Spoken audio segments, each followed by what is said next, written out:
सुप्रभात बच्चों, इस विद्या में आपका स्वागत है।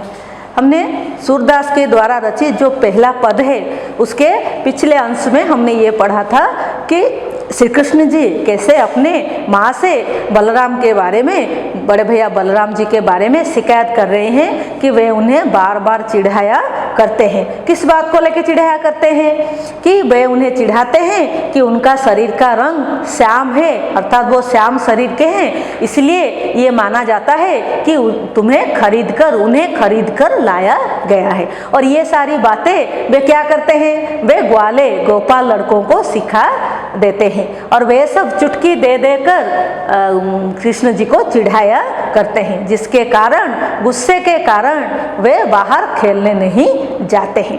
आइए हम उसके बाद का जो अगला अंश है उसको आज अध्ययन करेंगे। तू मोही को मारन सीखी, दाऊ ही कबहू ना खिजे, मोहन मुख रिसकी ये बातें, जसुमती सुनी सुनी रिझे। सुनहु कान्हा बलभद्र चबाई, जनमत ही को धूत, सुर श्याम मोही गोधन की सो, हो माता तो पूत। इसमें दो अंश है। एक अंश में जो पहला अंश है उसमें वही शिकायत करते हैं, यशोदा को श्री कृष्ण जी शिकायत करते हैं। जो दूसरा अंश है, जो हमारा जो आखिरी अंश है, उसमें यशोदा ने उन्हें क्या उत्तर दिया है, उन्हें समझाने के लिए क्या उत्तर दिए हैं, इसका वर्णन किया गया है। जो पहला भाग है जिसमें उन्होंने जो वे शिकायत कर रहे हैं वो देखिए आप।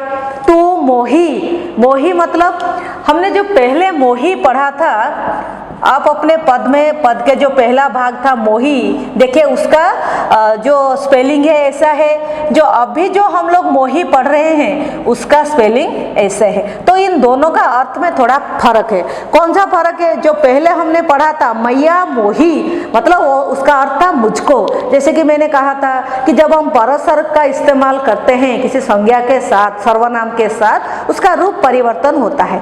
तो वहां पर मैं के साथ को का प्रयोग करके सूरदास जी ने उसको मुझको, जिसे मोही लिखा था। लेकिन जो यहाँ पर जो मोही लिखा है इसका अर्थ है मुझे, उसके साथ ही। तो इसका अर्थ आप जानते हैं, मुझे ही मतलब सिर्फ मुझे, जो शब्द हम इस्तेमाल करते हैं सिर्फ केवल मुझे ही आप क्या, तू मोही, तुम मुझे ही मारन, मोही को मारन सीखी। मारन मतलब मारना। तो जब श्री कृष्ण जी मैया यशोदा को ज्यादा परेशान करते हैं तो मैया क्या करते हैं? उन्हें मारती हैं। तो उनका ये शिकायत है कि आप सिर्फ मुझे ही मारना सीखी हैं, मतलब आप सिर्फ मुझे ही मारती रहती हैं। दाऊ ही, तो दाऊ तो आप जानते हैं बड़े भैया, ही का मतलब यहाँ हो गया से, दाऊ से, बड़े भाई से, बड़े भैया से। तो ही का यहाँ इसको परसर्ग के रूप में जब सूरदास जी ने इसको रचना किए थे तो वहां पर उन्होंने इसे इस्तेमाल किया था। अभी हम लोग क्या से का प्रयोग करते हैं, तो उन्होंने क्या था? दाऊ ही मतलब बड़े भाई से। कबहू मतलब कभी भी। कब, इसका अर्थ आप जानते हैं कभी, तो कबहू मतलब कभी भी। तो आप बड़े भाई से कभी भी ना खिजे। यहाँ पर और एक शब्द आ गया आपका खिजे। खिजे का अर्थ है, आप इस वाक्य से खुद पता लग सकते हैं कि आप मुझे मारती है, उसका विपरीत क्या हो गया? बड़े भाई से आप कभी भी खिजे मतलब गुस्सा करना, क्रोध करना। श्री कृष्ण जी शिकायत करते हैं, आप जैसे घर में शिकायत करते हैं माँ से कि माँ सिर्फ आप हमें ही मारना जानते हैं और किसी से तो कुछ कहते नहीं हैं, गुस्सा नहीं होते हैं, वैसे ही सूरदास जी यहाँ कहते हैं कि श्री कृष्ण जी शिकायत करते हैं, माँ आप सिर्फ मुझे ही मारना से जानते हैं, बड़े भाई से कभी भी कुछ नहीं कहते हैं, गुस्सा नहीं करते हैं। तो ये सारे जो शिकायत उन्होंने यशोदा से कर ली है। तो उसके बाद आप देखिए कि यशोदा जी उन्हें कैसे प्रतिक्रिया देती हैं। मोहन मुख रिस की ये बातें। मोहन श्री कृष्ण जी का दूसरा नाम हो गया मोहन। मुख मतलब मुंह से निकलने वाला।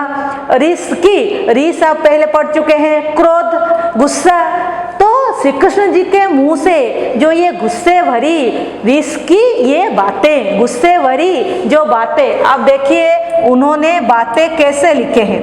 हम लोग कैसे लिखते हैं? बातें। तो ये ब्रज भाषा में, जैसे कि आप जानते हैं ये ब्रज भाषा में रचना किया गया है। अभी इसको हम हमारे हिंदी में कैसे लिखते हैं? बातें। और ये रहा आपके बातें।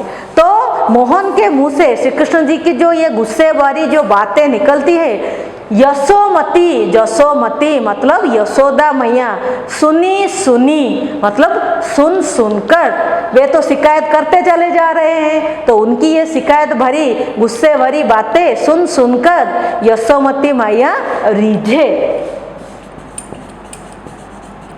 रिझे मतलब प्रसन्न होना, मन ही मन खुश होना। अब कभी भी इन शब्दों का अर्थ ओडिया में याद मत रखिए। जब आप इसको ओडिया में याद रखोगे तो इसका अर्थ आप परीक्षा में सरल भाषा में लिख नहीं पाओगे। हमेशा हर एक शब्द का प्रतिशब्द या फिर हम आम जिंदगी में जो सरल भाषा में इसको प्रयोग करते हैं, जैसे कि रिझे प्रसन्न होना, लेकिन हम हमेशा क्या कहते हैं? मन ही मन खुश होना। तो अगर आप इसको याद रखोगे बिना ओडिया के, तो आप क्या करोगे? जब आपका जो 5 मार्क का जो प्रश्न आता है कि सरल भाषा में समझाइए, तो आप आसानी से उसको लिख सकेंगे। वही उसी भाषा को ही सरल भाषा कहा जाता है। जो बच्चा अपने सरल भाषा से इसे लिखता है उसे ज्यादा नंबर दिए जाते हैं। तो आप इसको कैसे समझाओगे? श्री कृष्ण जी के मुंह से जो ये गुस्से वाली बातें निकलती है, उन्हें सुन सुनकर यशोदा मन ही मन खुश हो रही हैं, प्रसन्न हो रही हैं। वे कह रहे हैं सुनहु कान्हा। कान्हा मतलब कान्हा, मोहन जी का, श्री कृष्ण जी का दूसरा नाम। कान्हा सुनहु, सुन मेरे बात कान्हा सुन। बलभद्र, आप जानते हैं उनके बड़े भाई चबाई। एक शब्द आप पर यहाँ पर आ गया, चबाई। चबाई चुगलखोर। चुगलखोर किसे कहा जाता है? आप अपने दोस्तों को कहते तो बड़ा चुगलखोर है, इसका मतलब वो क्या करता है कि आप उसको बोलते हैं चुगलखोर है। मतलब आपसे सुनी हुई बातें किसी दूसरे को बता देता है, किसी दूसरे के बात सुनकर किसी तीसरे को बताना। जो ऐसे काम करते हैं, चुगली करते हैं, इधर उधर की बातें सबके सामने बोल देते हैं, उन्हें हम क्या कहते हैं? चुगली करना। मतलब जो चुगली करता है वो चुगलखोर। तो यहाँ पर बलभद्र भाई को माँ क्या बोल रही है? चबाई, चुगलखोर। हम इन्हें क्या भी कह सकते हैं? निंदक, जो निंदा करते हैं। तो बलभद्र चबाई चुगलखोर बलभद्र क्या करते हैं? जनमत ही, जनमत मतलब जन मतलब जन्म, मत मतलब जन्म से, बे जन्म से ही। तो जन्म से अर्थात जो जब हम पैदा होते तभी से क्या बात करना शुरू करते हैं? नहीं, मतलब छोटे छोटे से उम्र से ही वो क्या है? धूत। धूत अर्थात शैतान। हम और इसे क्या कह सकते हैं? दुष्ट कह सकते हैं, शरारती कह सकते हैं। छोटे बच्चों को शैतान कब कहा जाता है? जब वो ज्यादा शरारत करते हैं, तभी हम उनको, आपके माँ आपको बोलते होंगे शैतान कहीं का।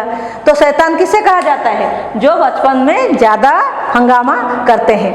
तो वो कहती हैं कि बलभद्र चुगलखोर है, क्योंकि वो जन्म से ही क्या है? शैतान है, धूर्त है, दुष्ट है।